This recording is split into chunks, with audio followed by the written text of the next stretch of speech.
আরে আরে আরে, এখানে তো জায়গাই নেই, এই জুতাটা আমি কোথায় রাখবো? আরে এখানে একটা জুতা কোথা থেকে এসেছে? মনে হয় এটা কোনো একটা আগের জুতা, যা একটু বাইরে থেকে ফেলে দিই এই জুতাটা। এই তো ডাস্টবিনে ফেলে দিছি, এখন একটু বাসায় যাই, বিশ্রাম করতে হবে।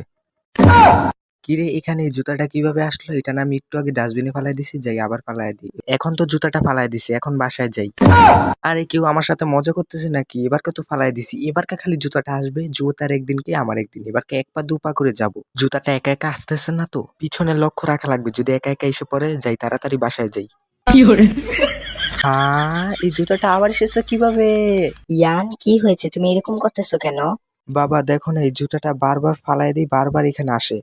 যে যাই বলুক, এটা কিন্তু জাদুর জুতা। দেখতে পাচ্ছ এখানে একটা সাদা কালার দাগ। কি মজা, জুতাটা আবার এনে দিলাম, কি মজা লাগতেছে। কি এটা মকর কাজ, মকর বাচ্চা।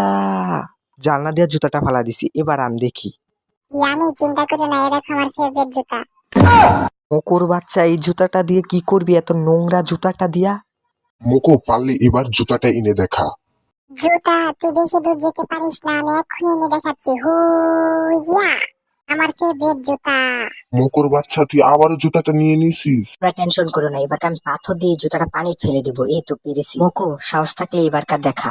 মাছ বন্ধুরা, তোমরা এখনই আমার জুতাটা বের করে দাও।